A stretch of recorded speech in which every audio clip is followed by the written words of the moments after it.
Walking about, especially when it's cold and damp outside, might not be everyone's thing. But if you're looking for motivation or inspiration, join me virtually on my daily walk through this video and I'll tell you what I get out of it.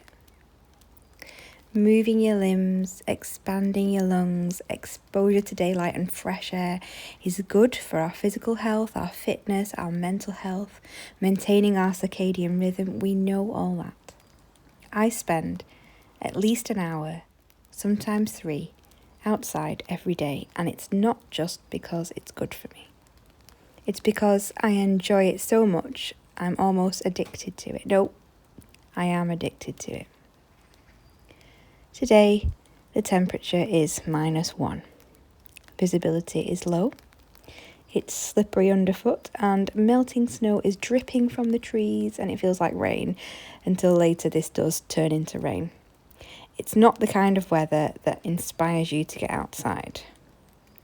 But these days have their own kind of magic that you might miss if you don't go out in them.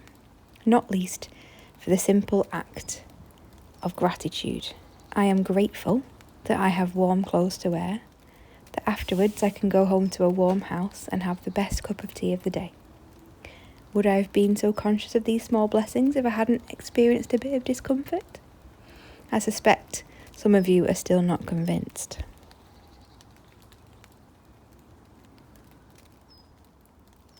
There's a book called Everyday Nature, How Noticing Nature Can Quietly Change Your Life by Andy Beer. I found out about this book after I joined the National Trust. This is perfectly acceptable now that I'm on the 40 train. The philosophy of this book is something I figured out for myself over the last couple of years when I found myself noticing the snowdrops turning to daffodils and then to bluebells and then to summer wildflowers. On many levels this is good for you, not only in that you feel more connected to nature, but also in really taking notice of these things. You're actually practicing mindfulness. What I'm really enjoying about this book now is how much I'm learning about the things that are so commonplace that we take them for granted. One of the memorable chapters was on the mallard. He says that were a duck a rare bird, we would be obsessed with its beauty. Photographers would be clamouring for a shot of one. Let's not only appreciate the otters and the kingfishers because they're scarce, let's notice the beauty of moss and gorse and blackbird. There's a life lesson here about taking things for granted. Today, on this dubious weather day, I am looking for snowdrops.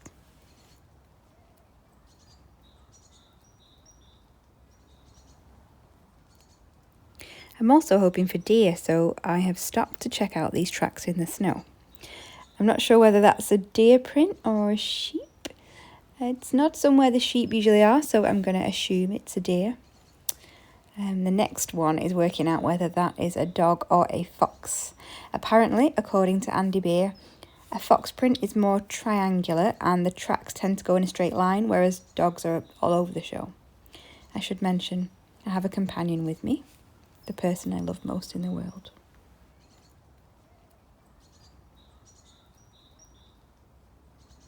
We usually think of winter as being bleak, but it's amazing what colour and detail we can actually find.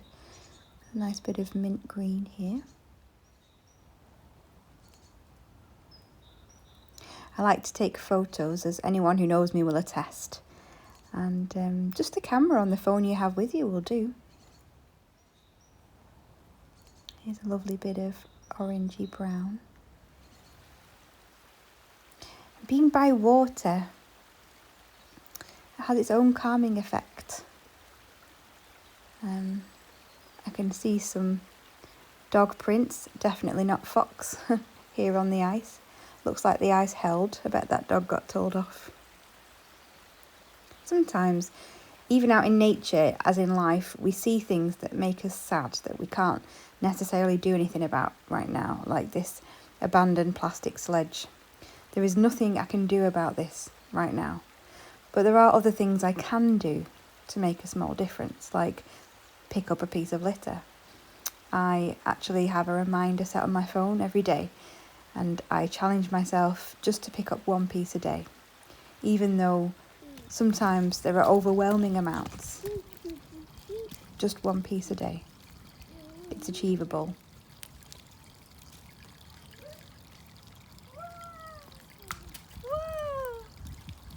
We feel we ought to think big, but thinking small can be very soothing, especially when there are big things going on in your life or in the world.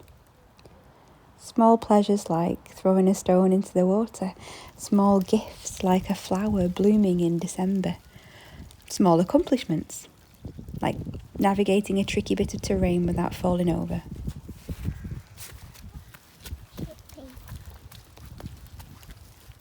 As we head back home, we're still taking a few moments now and then to be in the present, to notice what we can see, hear, smell. But there's something else as well, something more animalistic, another sense that's awakening. I can feel spring just beneath the surface. I can feel it and I can hear it. The song of the birds is changing. I can see flashes of bright green. Spring means hope, renewed life, the promise of easier days.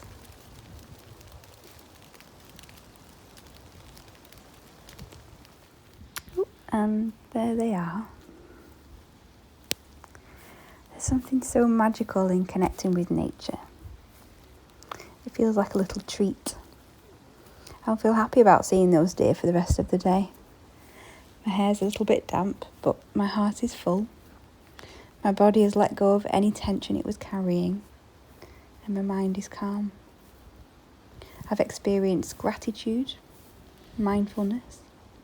I've done a small good thing. I've achieved something. And I've experienced a little bit of magic. And it's not even lunchtime. Lunch.